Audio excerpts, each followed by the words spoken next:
the primitive forms of artificial intelligence we already have proved very useful. AI is a golden opportunity. How do we ensure that this technology is regulated?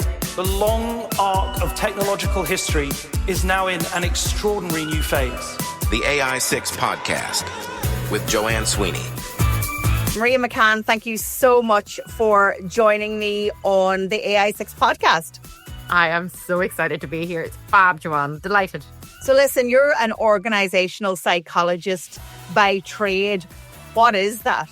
Okay, so an organisational psychologist is someone that really looks at how you empower the people that are driving your organisation to succeed. And how do you do that? By making them feel confident, comfortable, and excited about things that you're doing. What does that actually look like? So a lot of change management principles and really embedding a culture of success and happiness and making people happy. It's something that I became very passionate about a good few years ago. And it's funny, it was when I had a bad experience that I went, I really want to go back and study how do you actually support people in their jobs to actually get the most out of it so they can thrive in their environment. Because it takes so much of our time up, Joanne. Like, we're doing work a lot of the time. So you should be enjoying it, not just basically being there and being dragged through it. So how do you do that? And of course, you talk about human-centered transformation. And I don't think this has ever been as important as now in the AI age. And you've seen that transformation. And you've been using AI for many years through your work in Ireland and the UK, specifically in healthcare, right? Yes, specifically worked in healthcare and digital transformation for about 10 years, leading large-scale transformation programs of work across Ireland. And then worked with some of the UK government departments as well on looking at how they actually transform their organisation, and specifically looking at how digital and people-centred, human-centred mindsets can actually drive the organisation forward by utilising technologies the right way. So anything I ever did with my team, even though it was very technically based and it was a lot, as you know, around, especially in healthcare, it was a lot around legislation and governance and data.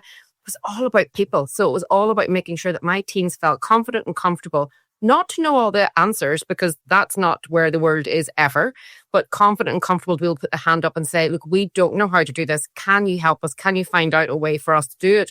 Who do we have to reach out to in order to get that information to do the right thing? And one of the areas is psychological safety. And this is particularly important in the age of AI. Yes. And, AI is moving at lightning speed. But how do you think this is affecting how safe people feel to experiment and to take risks? Only today, somebody said to me, Joanne, I feel paralyzed because what if I get it wrong? How do people feel safe in this new age where there isn't really a rule book yet? There's not. And even like when I look at how we looked at it before, digital transformation, psychologically safe environments were maybe not being created the way they should be, full stop. And then with AI, Joanne, you're so right. It's moving so fast that like even I get overwhelmed. I don't love change. I don't think anyone else does, but I love technology and opportunities and innovation and learning, like you. Love learning new things. But everyone can feel overwhelmed with AI because at 1 minute it's basically use ChatGPT. The next minute somebody said, oh no, I've heard about Claude. Hey, has anyone heard about Perplexity? And there's all these different, and that's just the Gen AI. This is not even the big massive AI large language models that are being implemented to change how people are actually delivering technology at scale. So there's so much change happening that can actually make your foundations feel a bit rocky. So you might feel like you're confident in one area, and then next thing your organization's like, let's try this and look at this in a different area. I think the principles remain the same, that if your organization is supporting that psychologically safe environment, which is the secret sauce for innovation, I cannot tell you how helpful and accelerating it is when people feel that confidence. If that foundation is there and you flip from using one AI technology and are told to try and use a different one, that you feel that you can actually say, I don't really know how that's going to work, or I disagree with you. What we're actually doing is the right way forward. We should be looking at this instead of this, and then maybe considering a change in the future. Having that in position and that foundation position is needed more than ever because the overwhelm is huge. I had it myself. I went to my friend Rachel's house and she was showing me a deadly new platform for AI. And because my head wasn't in the right space because of external factors, change that was going on personally with me. I was like, Rachel, I can't. I actually am going to have to come back to this because I'm overwhelmed by the opportunities, but it's actually making my head spin. And she was like, I know, it's hard to get your head around.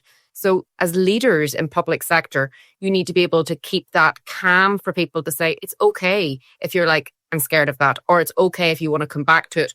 But we will be here to educate, support, because we believe there's opportunities here that will help Irish citizens. So creating that environment where people feel safe, that they can actually put their hand up.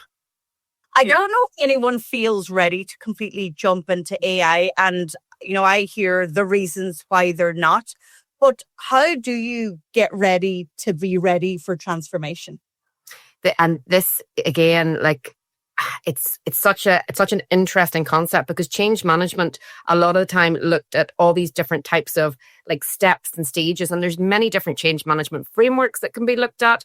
But with AI and the rate of technological pace and how things are going so quick, I think you could be in phase 1 going into phase 2 of a framework. So you could be in like pre-contemplation going into contemplation, and then everything changes again. So you're like, oh, mother of God, what am I going to do? So how do you then basically layer the new change in on top of the old change, and people are confused?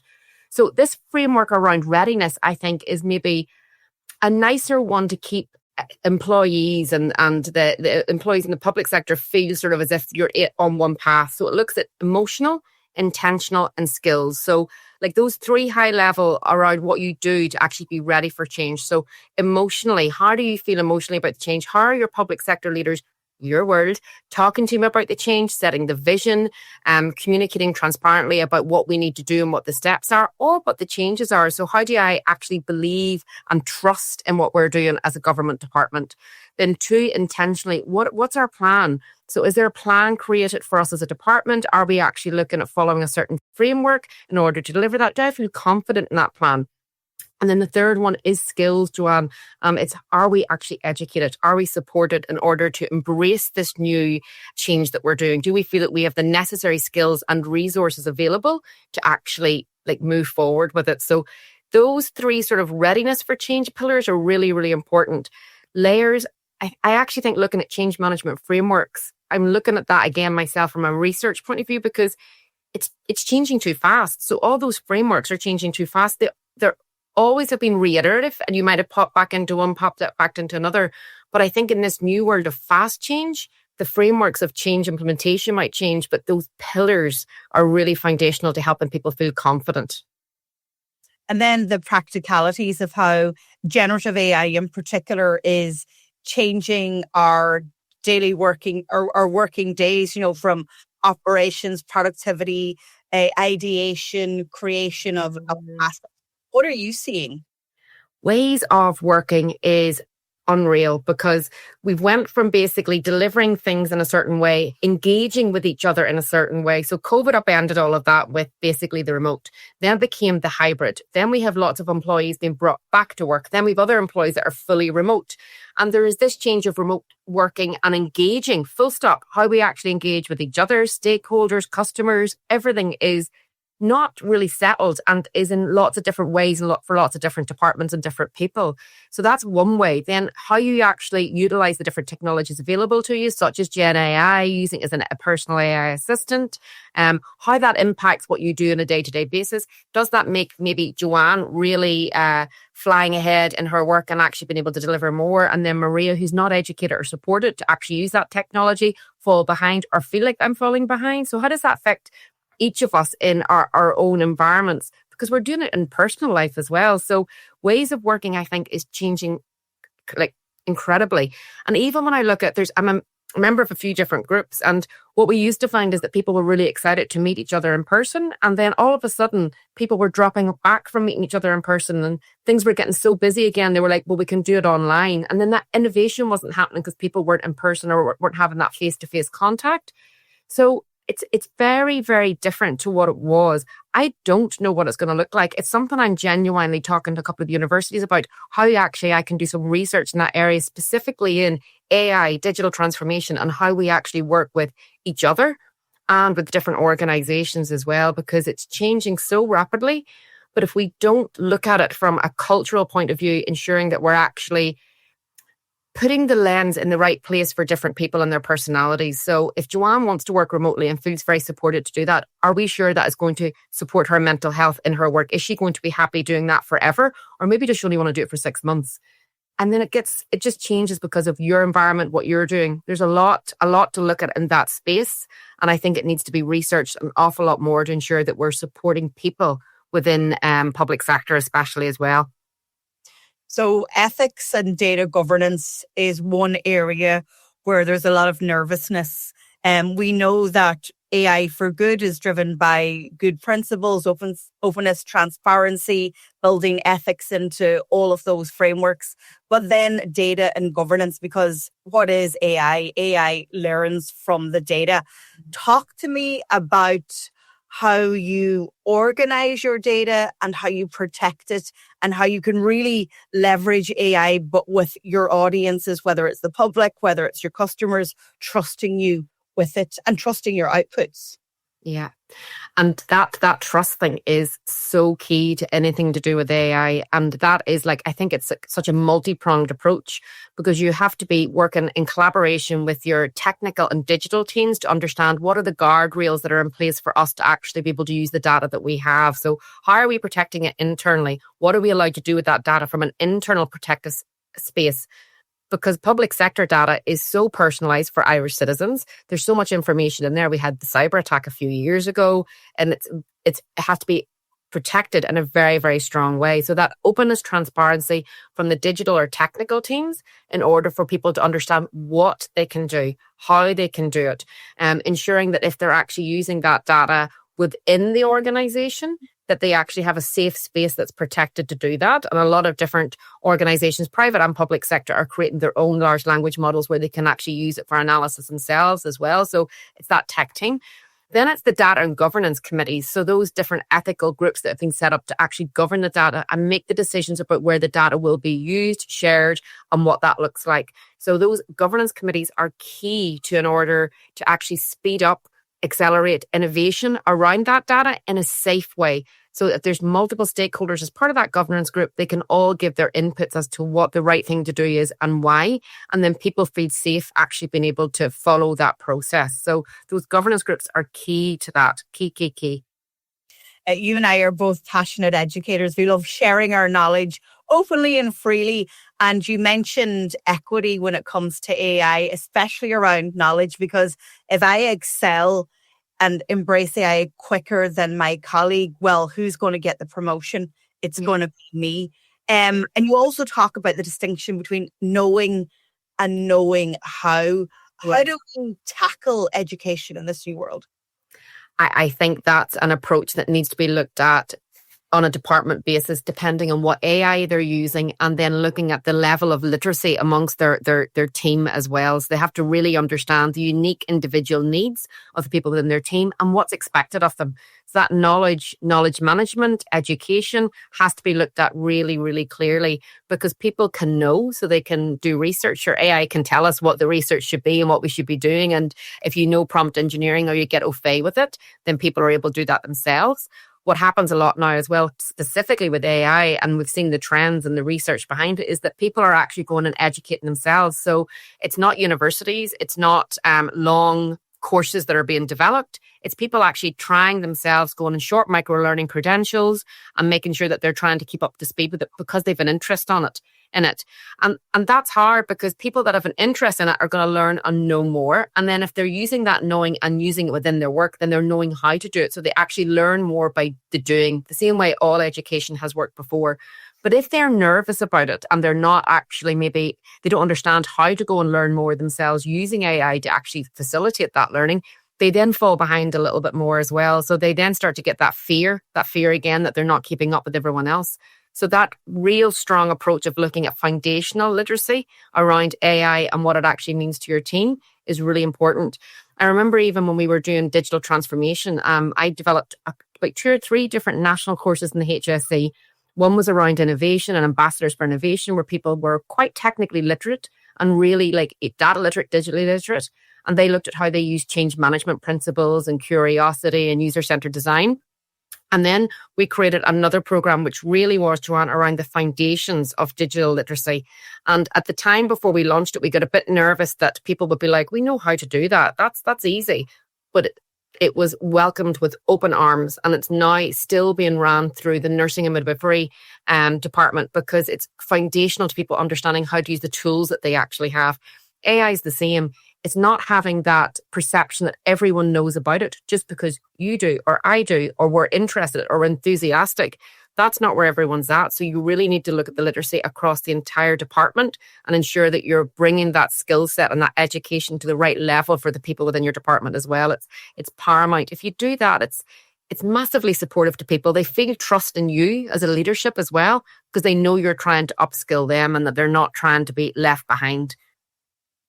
So we've spoken about many of the barriers to fully embracing AI, but if we successfully overcome the challenges, talk to me about the big opportunities you see AI providing organizations. I actually think it's overwhelming. Like when I sat with my friend there last week, I literally was like, oh my God, the opportunities to take repetitive tasks away from people, and especially public sector organizations, to be able to remove those repetitive tasks and create them in an automated way, which gives me as a public sector worker time to actually spend with the public. Those front line in conversations where you can actually engage with the public and emotionally connect in a better way, because you've got the time and you're not having to do all the admin associated with what the processes are as well. So that engagement, can you imagine, Joanne, being able to actually spend more time with the public sector employees that you're working with? The level of trust you would have, the level of satisfaction, the fact that you would actually feel connected more as well. It would be massively impactful from even that process perspective. Then if you flip it and look at like the AI and what it could do from a large scale transformation point of view. So there's the repetitive tasks and then there's the large scale transformation it could do. The things that people have looked at globally for health are mind-blowing from a diagnostic point of view. The things that it can actually do with the multiple pieces of data that we would have across health, where it can actually collate all of that in a way that we as humans would never be able to do in that time span. And then that's able to give us back information that the humans that actually have the knowledge, the experience, can take that and then make informed decisions, because they're the ones that are going to have that information to enhance what they're doing. So technology and AI will enhance the capability of the amazing humans that are working in public sector as it is. But from repetitive tasks, giving people more time to actually do the jobs they enjoy doing, helping the public, having those face-to-face conversations more, through to the large-scale transformations of taking data, analysing, and being able to give back insights that the government can use to actually make better policy decisions and better decisions to actually do different processes for public, full stop, is really exciting, really, really exciting. And that joined up thinking as well across departments that sometimes, because of the size and the complexity, are actually siloed. It's really exciting. Now leaders are, by their very nature, that's why they're in the roles. They're adaptable and agile. But I tell you what, there might be quite a few, and it's completely understandable. I mean, I'm a business owner. I have to lead into change too, but it's so scary. Like, you may have some people going, you know what? Yeah. I don't have the tenacity or the staying power for this, and maybe I'm going to hang up my leadership boots. But what do leaders need to be doing right now? What's the capability that every public sector leader around AI needs? I am massively passionate about resilience. So when I was working, I went through 3 different crises during my time working in health. So there was COVID, there was the cyber attack, and then there was the Ukraine crisis, where I led the national response for the HSE and data. And I kept saying to my different teams at that time, once we get through this one, it'll be okay. Once we get through this one, it'll be okay. And we were being asked to create business continuity plans as to what we would do in the face of another crisis. What would the business operations look like? So here's our day-to-day running, what that looks like. But then what would the crisis operations and business continuity look like? And I remember then just going to my team and saying, okay, this is never going to change. I am completely wrong. So we need to look at resilience internally. So I created and ran resilience programs that I've delivered to other public sector organisations in Ireland as well, about how you actually become resilient yourself and how you be aware of your other teammates' resilience factors and what that looks like. So what's your emotional spiritual, mental, and physical resilience buckets. And how do you keep them full? And be aware of people within your teams that are going through their own stuff, not just within work, but externally. We've all got our own stuff going outside our life that actually impacts us as well. And how can we support each other, be resilient as a department, as a team? What does that look like? I looked at the World Economic Forum's 2030 top skills that they need to have. Resilience is one of them. So there's a few up there all around, obviously, like AI, algorithms, creating basically user-centered design. Still a lot around like leadership, resilience, and actually curiosity, self-awareness, those soft skills that are needed. Resilience, I think, is a big one because things keep changing. So as a leader, you need to be able to breathe and be able to support your team around you as well. So that would be my big one. All right. To end with a quick fire round of 3 questions. What's one public sector AI innovation you're excited about? Oh man. Okay. So I would have to say, look, I'm probably going to go back to actually 2. There's one in health, which is the HSE Health app that may not be using AI at the moment. It's a way for us to connect with our health data and the health service in general, but it is going to be bringing in AI at some stage. And I think it is massively exciting because it's patient empowerment. It's us actually having hold of our own data and being able to interact that way. So that's one that's really exciting. And there's stuff that the government are doing all around life events and how we can actually have joined up thinking across government departments. I think that is incredible. There going to be some really, really cool stuff in there. And really interesting stuff. Like, I think Ireland's doing incredibly well from AI. It's been looking that they had the AI Government Council a good few years back that was set up.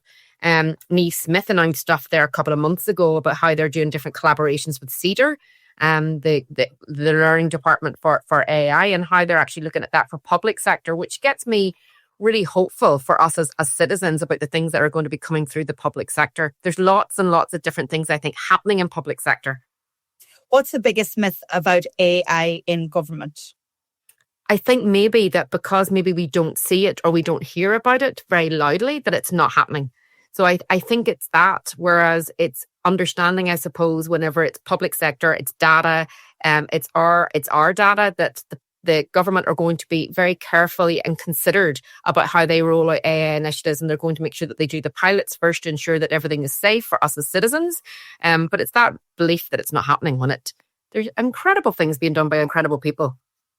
I think that's a great answer. And then finally, what is your personal North Star when leading change? Okay, so my personal North Star probably would go back to supporting people to be resilient. So if you are resilient yourself as a leader, if you are like resilient and calm and connected to what you know is happening in your life and how you can be more resilient to support your team, and then you can teach that resilience to your team members, because public sector employees are continually going to be facing different types of crises, be they small, medium or large, but that is a constant for them. It's never going to change. So I think it's about bringing it back from technology and from AI and different transformations and getting your team and that culture in your team ready for change, ready for resilience, that they feel that they're actually protected and supported. So how do you do that? That would be my North Star. Making people feel empowered that they can thrive is an incredible place to have your team. I love it. Well, listen, Maria McCann, always a pleasure to have these conversations.